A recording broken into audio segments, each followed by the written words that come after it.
형제자매 여러분, 그러므로 나는 하나님의 자비하심을 힘입어 여러분에게 권합니다. 여러분의 몸을 하나님께서 기뻐하실 거룩한 산 제물로 드리십시오. 이것이 여러분이 드릴 합당한 예배입니다. 오늘은 주연절 셋째 주일입니다. 전능하신 하나님께 경배와 찬양을 드립시다.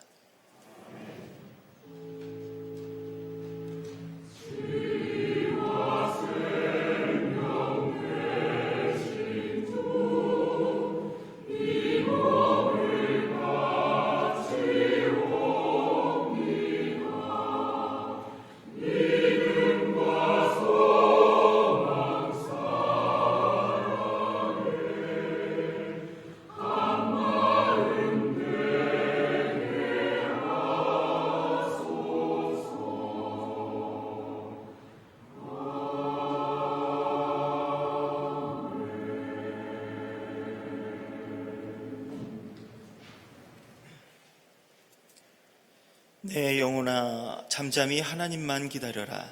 내 희망은 오직 하나님에게만 있다.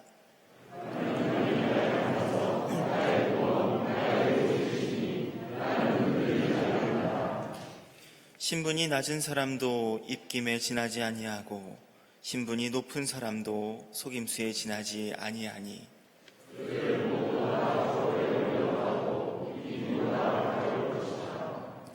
억압하는 힘을 의지하지 말고 빼앗아서 무엇을 얻으려는 헛된 희망을 믿지 말며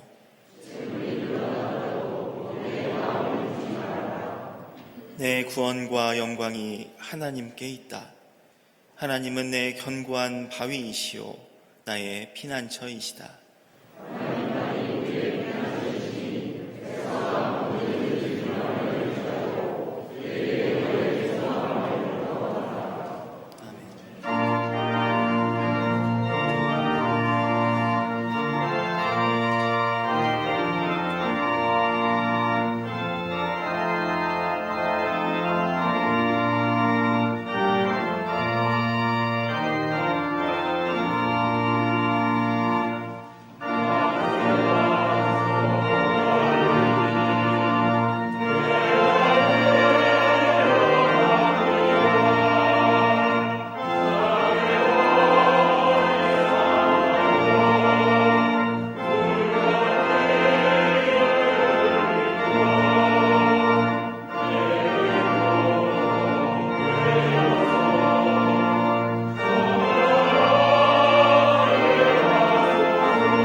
자기의 생각만을 신뢰하는 사람은 미련한 사람이지만 지혜롭게 사는 사람은 구원을 받는다. 삶을 헤아릴 수 있는 지혜를 주시고 구원하시는 주님께 우리 모든 죄를 고백하고 회개합시다.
자기의 죄를 숨기는 사람은 잘 되지 못하지만 죄를 자백하고 그것을 끊어버리는 사람은 불쌍히 여김을 받는다. 우리를 불쌍히 여기시는 주님의 사랑에 의지하여 우리 모든 죄가 용서받았음을 선언합니다. 아멘.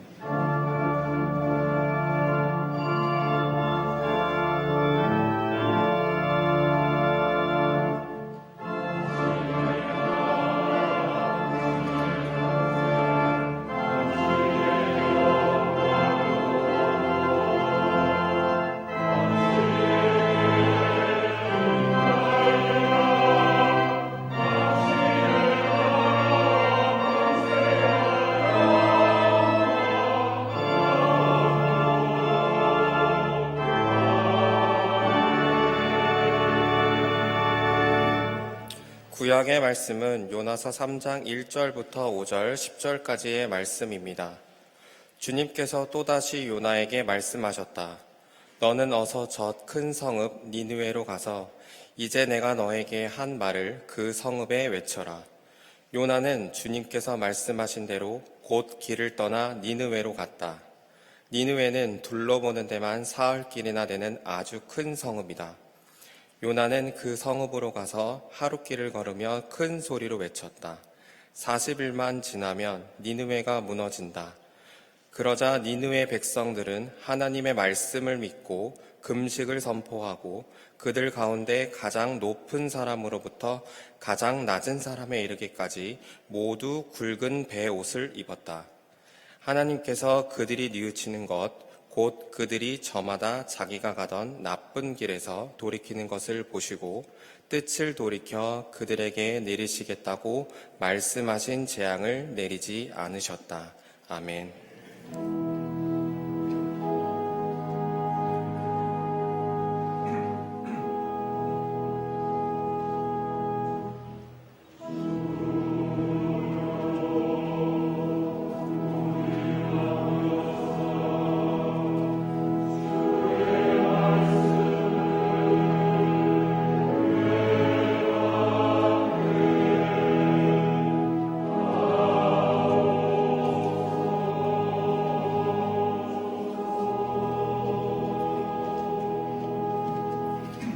서신의 말씀은 고린도전서 7장 29절에서 31절 말씀입니다. 형제자매 여러분, 내가 말하려는 것은 이것입니다. 때가 얼마 남지 않았으니 이제부터는 안에 있는 사람은 없는 사람처럼 하고 우는 사람은 울지 않는 사람처럼 하고 기쁜 사람은 기쁘지 않은 사람처럼 하고 무엇을 산 사람은 그것을 가지고 있지 않은 사람처럼 하고 세상을 이용하는 사람은 그렇게 하지 않는 사람처럼 하도록 하십시오. 이 세상의 형체는 사라집니다. 아멘.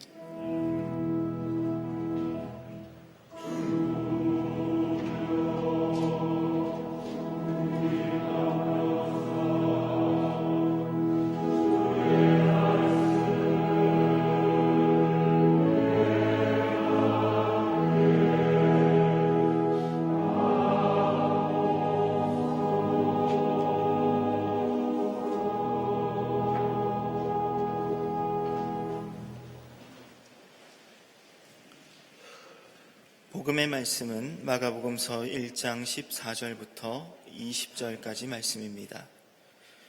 요한이 잡힌 뒤에 예수께서 갈릴리에 오셔서 하나님의 복음을 선포하셨다. 때가 찼다. 하나님의 나라가 가까이 왔다. 회개하여라. 복음을 믿어라. 예수께서 갈릴리 바닷가를 지나가시다가 시몬과 그의 동생 안드레가 바다에서 그물을 던지고 있는 것을 보셨다. 그들은 어부였다. 예수께서 그들에게 말씀하셨다. 나를 따라오너라. 내가 너희를 사람을 낚는 어부가 되게 하겠다. 그들은 곧 그물을 버리고 예수를 따라갔다. 예수께서 조금 더 가시다가 세베대의 아들 야고보와 그의 동생 요한이 배에서 그물을 깁고 있는 것을 보시고 곧바로 그들을 부르셨다. 그들은 아버지 세베대를 일꾼들과 함께 배에 남겨두고 곧 예수를 따라갔다. 아멘.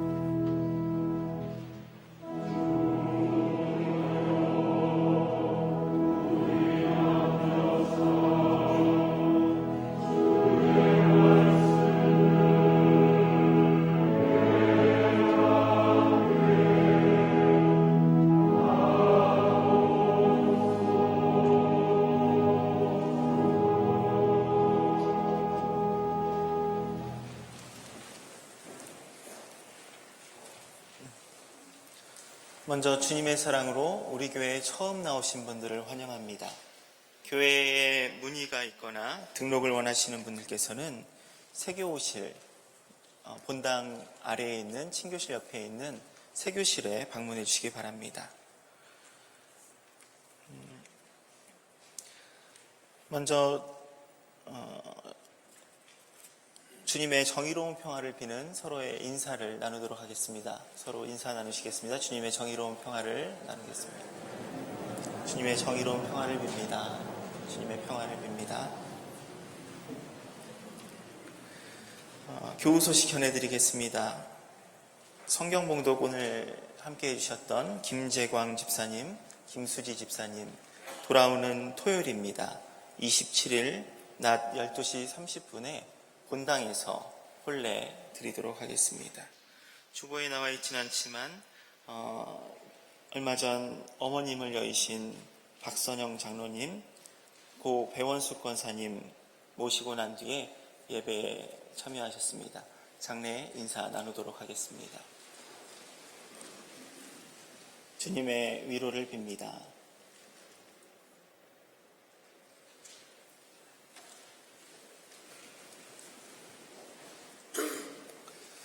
기도회와 모임 광고는 주보 지면을 참고해 주시기 바랍니다. 2024년 처음으로 시작되는 여해 예론이 오늘 오후 1시 30분에 있습니다. 본당에서 모이도록 하겠습니다. 오늘은 일상의 삶, 일상의 신앙을 향하여라는 주제로 연세대 사회학과 교수님이신 김호기 교수님께서 강의를 해주시고 이재욱 집사님께서 대담을 인도해 주시겠습니다. 4번 광고입니다. 중고등부 청년부 겨울수련회 오키나와 생명평화기행이 돌아오는 목요일에 이제 출발을 합니다. 이를 위해서 기도해 주시고 또 성원해 주시면 감사하겠습니다. 특별히 모임 시간과 장소 참석하는 학생들, 청년들에게 안내해 주시면 감사하겠습니다. 25일 목요일 오전 10시 20분 인천공항 1터미널 제주항공 L카운터 앞입니다. 2024학년도 1학기 교회 장학생 선발 중에 있습니다. 사무실에 있는 서류를 작성하셔서 사무실로 제출해 주시기 바랍니다. 우리 교우분들께서 활용하시는 스마트 성도 앱이 있습니다. 그것을 잘 활용하실 수 있도록 우리 임세진 전도사님께서 안내를 해 주시고 계시고요. 사용하시는데 어려움이 있다면 언제든지 전화를 주시거나 찾아주시면 안내해 드리도록 하겠습니다. 스마트 성도 앱 다시금 설치해 주시는 방법도 안내해 드리고 있으니까요. 언제든지 찾아주시면 감사하겠습니다. 이끼 테라리움 만들기 하루 강좌가 오늘 오후 1시 30분에 성교관 2층에 있는 갤러리 카페에서 진행됩니다. 노진숙 집사님께서 강사로 애써주시고요. 참가비는 1만 원. 이것은 모두 선화티 헌금으로 사용될 예정입니다. 2023년 교회 주보 제본 신청해 주시기 바랍니다. 다음 주일 예배위원 감사드리고 주님께 여러 가지 제하로 예물을 드립니다. 감사합니다. 오늘 박선영 장로님, 어머님 장례 후에 떡과 과일을 대접합니다. 다시 한번 주님의 위로와 평안을 빕니다. 강단에 있는 꽃드림은 이호준 집사님과 누님 되시는 이현신 목사님께서 아버님 이광철 권사님 추모하시면서 꽃드림 하셨습니다. 감사합니다. 기도드리겠습니다.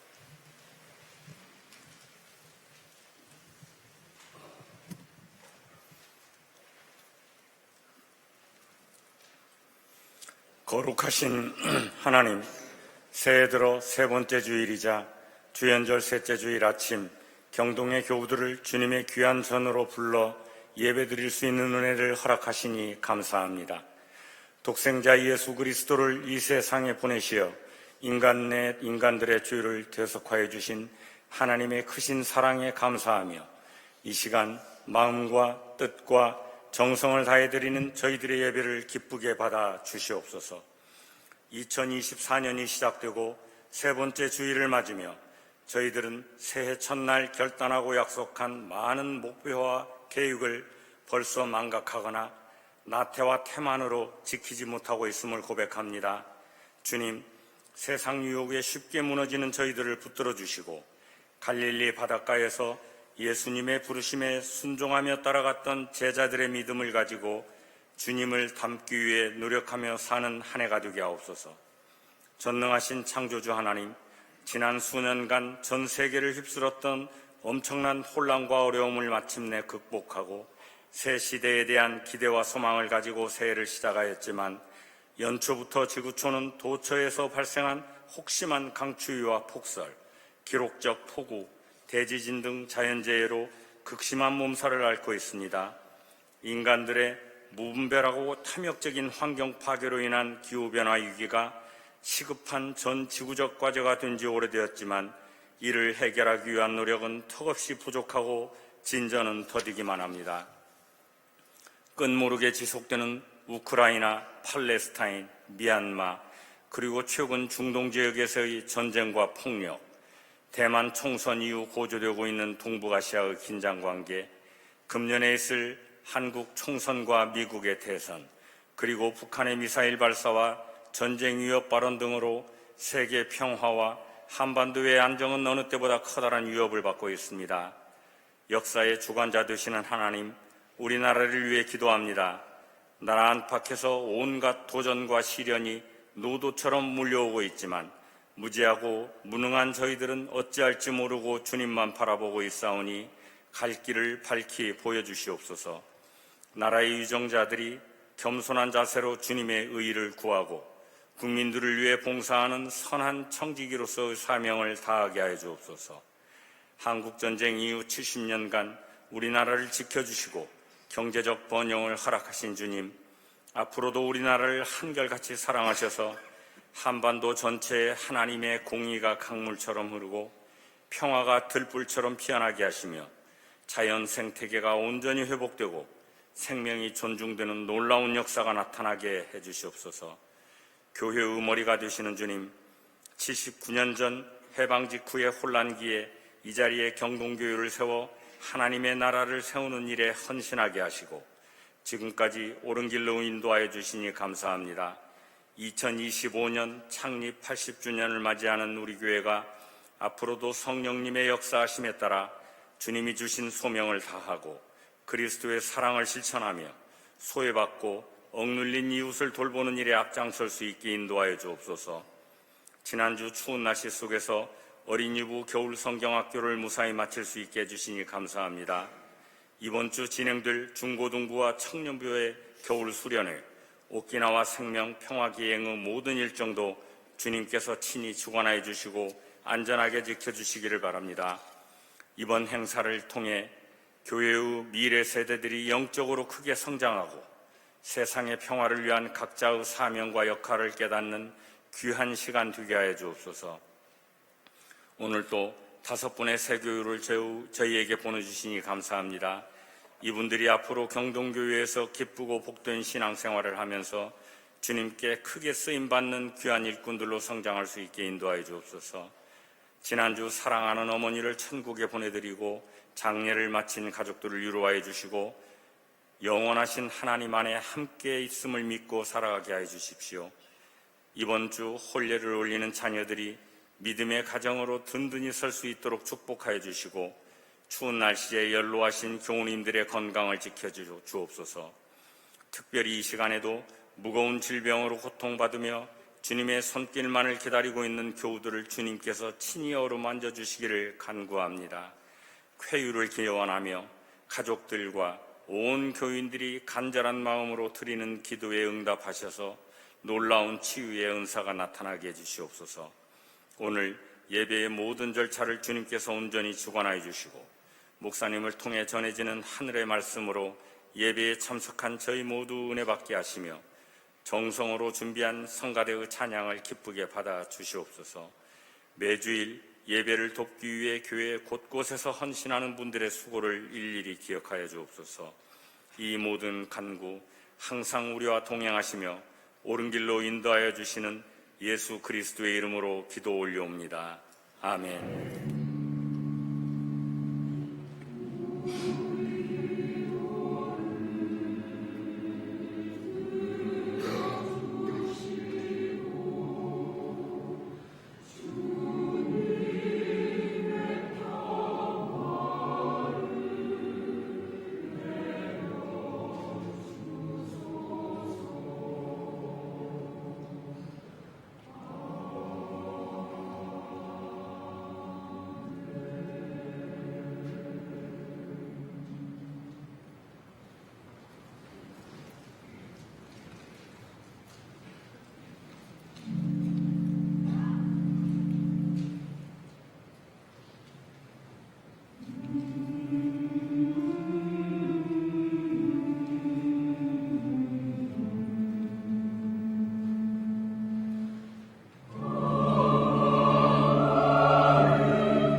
네, 정성으로 준비한 우리 성가대 귀한 찬양 감사드립니다.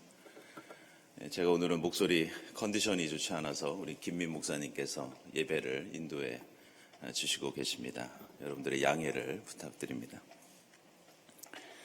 지금 우리가 보내고 있는 이 주연절은 예수 그리스도의 공생애를 기념하는 절기입니다. 성경은 예수 그리스도의 어린 시절에 대해서 큰 관심을 가지고 있지 않고 또한 자세히 기록해 놓고 있지 않습니다. 성경은 예수가 메시아로서 부름받은 공적인 삶에 주요한 관심을 두고 있습니다. 따라서 주현절이라고 하는 이 절기는 기본적으로 우리의 믿음은 나 개인만을 위한 것이 아니라는 것을 가르쳐주고 있습니다. 우리 그리스도인은 이 땅에 하나님 나라를 위해서 부름받은 사람들입니다. 따라서 비록 우리는 나를 위해서 살 때가 많이 있지만 우리의 삶과 믿음이 가진 공적인 의미를 되새기고 결단하는 것이 바로 이 주연절이라고 할 수 있습니다. 오늘 우리가 읽은 말씀들에는 이러한 삶을 위한 하나님께 부름받은 사람들의 소명이 나오고 있습니다. 오늘 우리가 읽은 마가복음서에서는 하나님께 부름받으신 예수께서 다시 제자들을 부르시는 장면이 나옵니다. 세베대의 아들이었던 야고보와 그의 동생 요한을 예수께서 제자로 부르고 계십니다. 또한 오늘 고린도전서에서는 다메섹 도상에서 부활하신 예수를 만나 소명을 받았던 사도 바울이 하나님께 부름받은 그리스도인의 삶이 어떠해야 하는지, 우리는 어떤 마음가짐과 어떤 태도를 가지고 살아야 하는지 오늘 고린도전서에서 말씀하고 있습니다. 그리고 함께 읽은 구약의 요나서에 나오는 요나라는 인물도 바로 그렇게 하나님께 부름받은 하나님의 예언자였습니다. 이 요나서를 읽다 보면 이 요나서는 4장밖에 되지 않는 짧은 책이지만 그 내용을 보면 재미있는 이야기들로 구성되어 있고 또 대단히 깊은 신앙의 의미를 담고 있는 책이 이 요나서입니다. 아시는 것처럼 요나서 1장을 보면 하나님께서 요나를 예언자로 세우시고 너는 저 큰 성읍 니느웨로 가서 하나님의 말씀을 선포하라고 그렇게 명령을 내리십니다. 하지만 니느웨는 이스라엘 백성들에게는 자신들을 멸망시켰던 원수와 같은 나라였습니다. 그래서 요나는 하나님의 명령을 따르지 않고 스페인으로 배를 타고 도망을 갑니다. 도망을 가다가 배가 태풍을 만나 큰 위기에 처하게 되고 요나는 바다에 빠지게 됩니다. 그리고 그 바다 속에서 물고기 뱃속에서 있다가 다시 구원을 받고 다시 니느웨로 보냄을 받아서 그곳에서 하나님의 말씀을 선포했을 때 이 니느웨에 놀라운 하나님의 구원과 은혜의 역사가 일어나게 된다는 그런 내용을 가진 것이 요나서 말씀입니다. 요나서를 읽다 보면 요나의 그 이야기뿐만이 아니라 이 요나라고 하는 한 개인, 요나라고 하는 인물도 매우 독특하고 또 재미있는 특징들을 많이 가지고 있는 것을 볼 수 있습니다. 요나는 하나님의 말씀을 전하는 예언자였고 하나님의 부르심을 받은 하나님의 일꾼이었습니다. 그런데 요나는 하나님의 일을 거부하고 하나님께 매이기 싫어서 자유를 찾아 스페인으로 도망갑니다. 요나라는 인물을 보면 때로는 어리석고 겁이 많고 줏대가 없는 그런 성격을 가지고 있었습니다. 하지만 물고기 뱃속에서는 고통 가운데 기도하면서 하나님께 구원을 갈망하는 그런 모습도 발견할 수 있습니다. 나중에는 결국 하나님께 돌아가 하나님의 말씀을 선포하고 그 역할 때문에 니느웨의 수많은 사람들이 구원을 받게 됩니다. 근데 한 가지 흥미로운 것은 제가 지금까지 말씀드린 이 요나 이야기와 요나 예언자에 관한 이러한 성격과 특징들이 모두 요나라고 하는 그 이름이 가진 의미와 깊은 관련을 가지고 있다는 것을 우리는 알아야 합니다.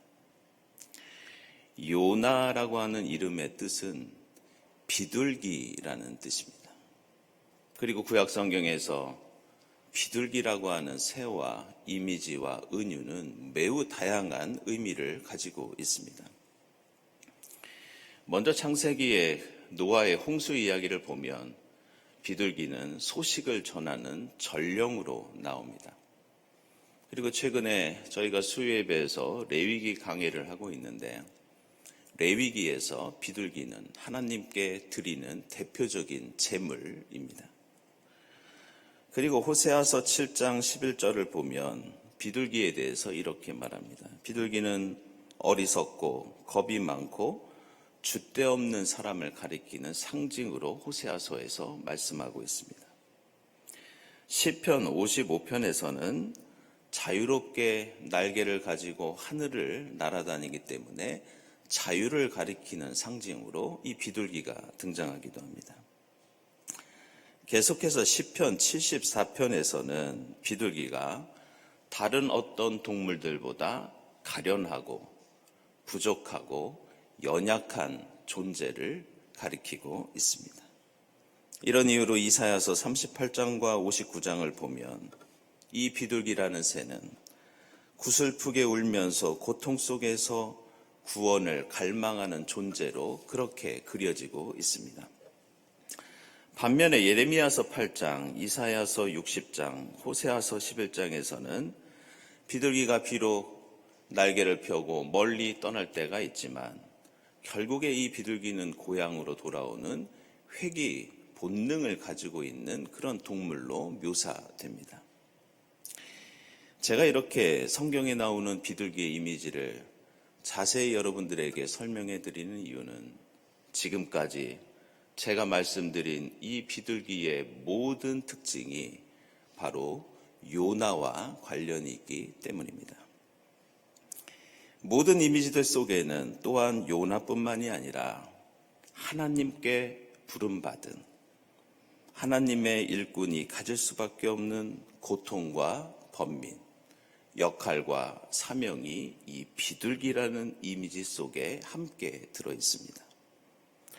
아시는 것처럼 예언자는 비둘기처럼 말씀과 소식을 전하는 존재였고 하나님의 일꾼들은 모두 하나님께 바쳐진 제물과 같은 비둘기 제물 같은 존재가 하나님의 일꾼입니다. 성경에 등장하는 대부분의 인물들은 모두 비둘기가 가지고 있던 특징, 요나라는 인물이 가지고 있던 성격을 한두 가지씩은 모두 가지고 있었습니다. 그 위대했던 출애굽의 모세도 이스라엘을 인도하라는 하나님의 소명을 받았지만 저는 말을 할 줄 모릅니다. 저는 능력이 부족합니다 하면서 하나님의 부르심을 계속해서 사양했던 인물이 모세였습니다. 예레미야 같은 위대한 예언자도 비둘기 같은 특징을 많이 갖고 있었습니다. 하나님께서 모태에서 짓기도 전에 선택하셨고 태어나기도 전에 거룩하게 구별하신 이가 바로 예레미야였습니다. 그러나 예레미야는 항상 비둘기처럼 슬피 울며 탄식하던 그런 예언자였습니다. 말을 못한다고 하나님의 부르심을 사용하였고 나중에 예언자가 되어서도 죽음의 위협 앞에 있을 때 계속해서 하나님 앞에서 울면서 저는 하나님께 속았습니다. 저를 왜 이렇게 힘들게 하십니까? 하고 한탄했던 예언자가 바로 예레미야였습니다. 이사야는 하나님께서 직접 부르시지도 않았는데 하나님의 마음을 알고 하나님께 자발적으로 하나님의 일을 하겠다고 나섰던 그런 사람이었습니다. 그래서 이사야는 나중에 비둘기처럼 하나님의 말씀을 전하지만 역시 이사야도 비둘기 제물처럼 나중에 큰 고난 가운데 하나님께 제물로 드려지는 순교자가 되고 맙니다. 이것은 복음서에서도 마찬가지입니다. 오늘 마가복음서에 나오는 야고보와 요한은 오늘 말씀 보시면 어떤 주저도 없이 그물을 던져버리고 예수 그리스도를 따라 나섭니다. 그러나 힘들고 어려운 십자가 고난이 눈앞에 있었을 때 이 야고보와 요한은 다른 제자들처럼 예수를 떠나 요나처럼 도망을 갔던 사람들이었습니다. 이처럼 성경에 나오는 하나님의 일꾼들은 때로는 하나님의 뜻을 이루고 전할 때도 있었지만 때로는 도망가고 싶어 했고 때로는 고통 가운데 구원을 갈망했던 한 마리 비둘기 같은 바로 요나 같은 사람들이 하나님의 일꾼들, 신앙의 인물들이었습니다. 그런데 오늘 요나서에는 비록 이러한 고난과 어려움이 있지만 이렇게 하나님께 부름받은 사람들이 반드시 기억해야 하는 매우 중요한 장면 하나가 등장하고 있다는 것을 우리는 기억해야 합니다. 그것은 오늘 우리가 읽은 요나서 가운데 요나 예언자가 니느웨를 향해서 외쳤던 말씀, 바로 요나서 3장 4절에 나오는 40일만 지나면 니느웨는 무너진다. 바로 이 대목입니다. 하나님께 부름받은 일꾼들, 하나님께서 사랑하시는 우리 그리스도인들이 이 3장 4절 말씀이 중요하고 기억해야 하는 것은 이 구절이 어떤 내용을 가지고 있느냐도 중요하지만 조금 이상하게 들릴 수도 있지만 이 말씀의 단어 숫자가 얼마나 되느냐, 이것이 대단히 중요합니다. 40일만 지나면 니느웨는 무너진다. 이 하나의 문장은 히브리어로 아르바임 이움 베 니느웨 네흐파케트, 이렇게 4개의 히브리어 단어로 구성되어 있습니다.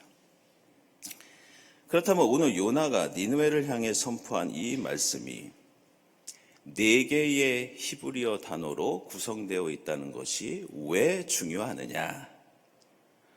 그것은 이 4개의 히브리어 단어가 요나 예언자가 이 땅에서 선포했던 예언의 전부이기 때문입니다. 요나서를 보시면 요나 예언자가 니느웨 도성을 향해서 선포했던 말씀, 그가 하나님께 예언자로 부르심을 받고 예언자로 살면서 하나님의 말씀을 전했던 그 모든 예언의 말씀은 이 4단어뿐이었습니다. 따라서 요나는 이 구약 성경에 나오는 예언자들 중에서 선포했던 말씀이 평생 한 문장밖에 되지 않는 유일한 사람입니다. 그렇다면 다른 예언자들은 얼마나 많은 하나님의 말씀을 선포했는가? 예레미야서를 보니까 예레미야서의 히브리어 단어는 32,000개나 되고 에스겔서는 28,000개의 히브리어 단어가 나오는데 그 대부분이 예언자들이 선포했던 하나님의 말씀입니다. 위대했던 이사야는 이사야서의 히브리어 단어가 36,000개가 넘습니다. 그리고 그 36,000개의 대부분이 이사야 예언자가 하나님의 뜻을 이어받아 세상에 선포했던 말씀이었습니다. 이처럼 예레미야, 에스겔, 이사야 같은 예언자들은 수십 년에 걸쳐서 수만 단어가 넘는 하나님의 말씀을 세상을 향해 선포했습니다. 그런데 요나는 예언자라는 그 호칭이 무색할 정도로 단 4마디 예언만 니느웨를 향해 선포합니다. 게다가 오늘 3절과 4절 말씀을 보시면 요나는 주님께서 말씀하신 대로 니느웨로 가서 말씀을 전하는데 여기에는 이런 내용이 나옵니다. 니느웨라는 도시의 크기가 나오는데 니느웨는 둘러보는 데만 사흘길이나 되는 큰 도시였습니다. 그런데 4절을 보시면 사흘길을 다녀야 하는 이 커다란 니느웨를 돌아다니면서 요나가 하나님의 말씀을 선포하는데 요나는 그 성읍으로 가서 사흘길이 아니라 하룻길을 걸으며 큰 소리로 외쳤다. 이렇게 말씀하고 있습니다. 다시 말해서 니느웨의 모든 사람들에게 말씀을 선포하려면 사흘길을 다녀야 했지만 요나는 3분의 1밖에 일을 하지 않았습니다. 그리고 그마저도 그가 선포했던 말씀은 40일만 지나면 니느웨는 무너진다. 이것뿐이었습니다. 요나는 니느웨가 무슨 죄를 지었는지, 회개를 하면 살 수 있는지, 그래도 죽어야 하는지 어떤 언급도 하지 않았습니다. 그저 요나는 40일만 지나면 니느웨는 무너진다. 이 말씀만 전했을 뿐입니다. 그런데 오늘 말씀을 보면 이 4마디 말씀을 통해서 겨우 4개의 히브리어 단어를 통해서 니느웨의 엄청난 회개의 역사가 일어납니다. 오늘 5절 이하를 보면 요나의 이 성의 없는 말씀 선포에도 니느웨 백성들은 하나님의 말씀을 믿었고 금식을 선포했고 왕부터 모든 백성들이 하나님 앞에서 회개하는 놀라운 구원의 역사가 일어납니다. 따라서 오늘 말씀은 하나님의 부르심을 받고 믿음 안에서 하나님의 뜻대로 살기로 결단하는 오늘 우리에게 매우 중요한 사실을 전해주고 있습니다. 그것은 우리가 하나님의 부르심을 받았을 때 우리는 큰 능력을 가져야 하고 많은 일들을 하면서 대단한 성과를 이루어야 한다고 우리는 생각합니다. 그리고 내가 드리는 작은 기도, 내가 드리는 작은 헌신이 세상을 얼마나 변화시킬 수 있을지, 과연 나의 이 작은 믿음이 현실이 될 수 있을지, 나의 작은 노력이 얼마나 놀라운 기적을 일으키게 될지 실망하고 의심할 때가 너무나도 많습니다. 그러나 오늘 말씀은 우리에게 하나님의 일꾼이 가져야 하는 기본적인 태도가 무엇인지 가르쳐주고 있습니다. 그것은 세상을 변화시키고 기적을 일으키는 능력은 내가 얼마나 많은 지혜로운 말을 하느냐, 내가 얼마나 큰 능력을 가지고 있느냐. 그리스도교 신앙에서 이것은 전혀 큰 문제가 되지 않습니다.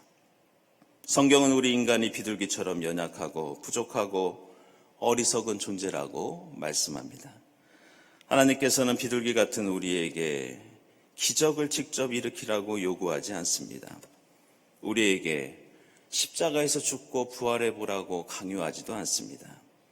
그러한 슈퍼맨 같은 능력과 힘을 요구하는 것은 하나님이 아니라 광야에서 예수를 시험했던 사탄과 악마가 하는 일입니다.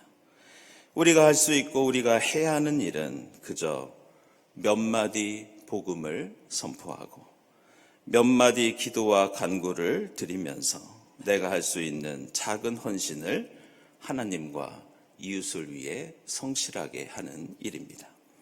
그때 하나님께서는 우리의 4마디 고백을 통해 12만 명이 넘는 니느웨 사람들을 구원하시고 그물을 버리고 그저 예수를 따르는 우리를 통해 십자가와 부활의 역사를 이루어 주십니다. 이 주연절 셋째 주일을 보내면서 40일만 지나면 니느웨가 무너진다. 이 몇 마디 말씀에 담긴 주님의 놀라운 기적과 은혜를 기대하고 체험하는 여러분이 될 수 있기를 바랍니다. 기도하겠습니다.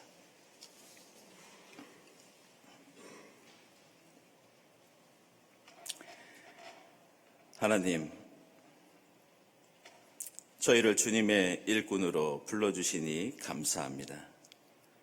저희의 입술은 부족하고 저희의 마음은 연약합니다. 그러나 요나가 선포한 몇 마디 말씀이 놀라운 기적과 구원을 일으킨 것처럼 부름받은 저희의 작은 기도와 헌신이 놀라운 주님의 역사를 이뤄낼 수 있도록 인도해 주시옵소서. 예수 그리스도의 이름으로 기도드리옵나이다. 아멘.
주님, 흔들리며 피어나는 저희의 삶 가운데 함께하여 주시고 인도하여 주시고 그 가운데 용기와 능력 또한 주시니 감사를 드립니다.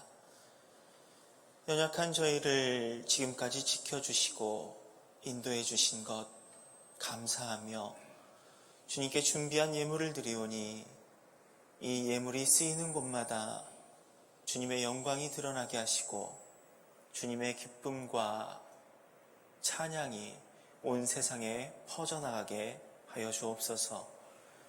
드린 손길 가운데 주님의 지복 있게 하여 주시고 이 복이 저희의 손으로 일궈낸 것 아니라 주님께서 주셨다라는 것 늘 잊지 않는 겸손한 마음으로 살아가게 하여 주옵소서. 언제나 저희를 도우시고 함께하여 주시는 임마누엘 예수님의 이름으로 기도드립니다. 아멘.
저희를 하나님의 일꾼으로 하나님의 사람으로 불러주시고 세워주시니 감사합니다.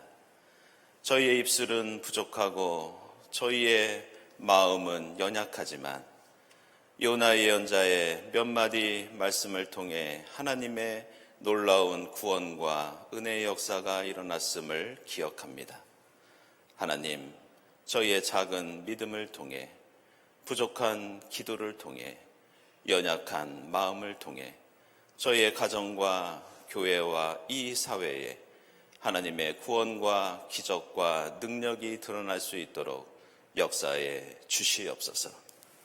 이 모든 감사와 간구 위에 성부와 성자와 성령 삼위일체 되신 하나님의 은총이 지금부터 영원까지 함께하옵시기를 간절히 축원하옵나이다.